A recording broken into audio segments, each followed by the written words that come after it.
അങ്ങ് കളിപ്പാട്ടം ശേഖരിക്കുന്ന ഒരു സ്വഭാവം ഉണ്ടെന്ന് കേട്ടു. സത്യമാണോ? ഉണ്ട്. അതെന്താ അതിന്റെ കാരണം? ഈ വാഹനങ്ങളോട് എനിക്ക് പണ്ടേ ഭയങ്കര ആ ഇഷ്ടം. വാഹനങ്ങൾ അതും ഇതിനു ആ ഇഷ്ടം വന്ന് ഈ വാഹനങ്ങൾ വാഹനം വാങ്ങിച്ചോട് പൈസ പോയി ഞാൻ പറഞ്ഞല്ലോ. ആ.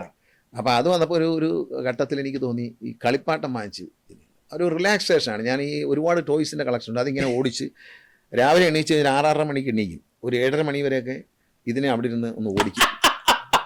ഇത് അവിടെ ഒന്ന് ഓടിക്കും. രാത്രി നേരത്തെ വരികയാണെങ്കിൽ ഈ രാവിലെ എണീറ്റ് കളിപ്പാട്ടം രാവിലെ എണീച്ച് ഇതിനെ അവിടെ ഇപ്പോഴും ഓടിക്കും. അവിടെ കുറച്ച് നേരം ഓടിക്കും. എൻ്റെ മക്കൾക്ക് ഇതിനകത്ത് വലിയ താല്പര്യമില്ല. അവന്മാർ പറഞ്ഞ ഞാൻ എൻ്റെ കാലശേഷം ഇത് ആർക്ക് കൊടുക്കൂടാന്ന് ചോദിച്ചാൽ അവന്മാർക്ക് വേണ്ട. ഏതാ ഞാനിത് എടുത്ത് വെച്ചിട്ട് ഇതിനെ ഒരു 5 എണ്ണം എടുത്ത് പുറത്ത് പോയി. ഈ 5 എണ്ണം ഒന്ന് ഓടിച്ചു കഴിഞ്ഞ് അതെടുത്ത് അകത്ത് വെച്ചിട്ട് വേറെ 5 എണ്ണം എടുത്ത് പുറത്ത് പോയി. അപ്പോൾ രാത്രി വന്നാലും ആർക്കും ശല്യമില്ല. ടി വിയിൽ വല്ല സിനിമയൊക്കെ ഇട്ടിട്ട് ഈ സാധനം എടുത്ത് ബെഡ്റൂമിൽ വെച്ചിട്ടുണ്ട്. അവിടെ ഒരു ചെയറിലിരുന്നിട്ട് ഇതിങ്ങനെ കളിക്കും. എൻ്റെ മനസ്സിൻ്റെ ഒരു സുഖം. അതെങ്ങനെ കിട്ടിയതാണ്? എൻ്റെ മനസ്സിൻ്റെ ഒരു സുഖം അതാണ്. എനിക്ക് കൊച്ചിലെ തന്നെ ഈ കാറുകളുടെ കളക്ഷൻ ഉണ്ട്. ചെറിയ കാറിൻ്റെ കളക്ഷൻ എൻ്റെ കയ്യിൽ 1000-കണക്കിനുണ്ടായിരുന്നു. അപ്പോൾ എൻ്റെ അച്ഛൻ ഒരു പണി എനിക്ക് വെച്ച് തന്നു. അച്ഛൻ എൻ്റെ മോനോട് പറഞ്ഞു കൊടുത്തു, എടാ ഞാനൊരു ഒരു ലോക്കറിനകത്ത് വെച്ചിട്ട് കൂട്ടി വെച്ചിരിക്കുകയാണ് പണ്ട്.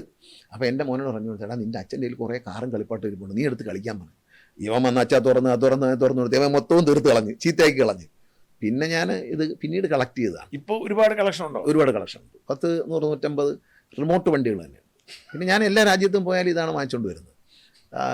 വേറെ ഒന്നും വാങ്ങിക്കില്ല. ഒരു പെട്ടി ഒരിക്കലും എയർപോർട്ടിൽ വന്ന് ഇറങ്ങുമ്പോൾ എൻ്റെ ഭാര്യ പറഞ്ഞിങ്ങനെ കസ്റ്റംസുകാരൻ അത് സൂക്ഷിക്കണേന്ന്. അപ്പോൾ അവർ ചോദിച്ചു എന്തോ കൂടിയ സാധനമെന്ന് വിചാരിച്ചു.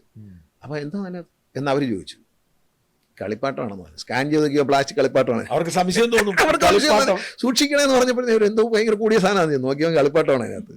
അത് പൊതിഞ്ഞെട്ടി വെച്ചിരിക്കും. അവർക്ക് ദുരൂഹത തോന്നും. അവർക്ക് ദുരൂഹത തോന്നി. കാരണം എന്താണ് ഈ സൂക്ഷിക്കണം എന്നൊക്കെ പറയണമെങ്കിൽ മാത്രമല്ല അല്ലെങ്കിൽ കളിപ്പാട്ടം കൊണ്ട് ഒരു മന്ത്രി വരും എന്നവർ പ്രതീക്ഷിക്കുന്നില്ലല്ലോ ഈ പ്രായത്തിൽ.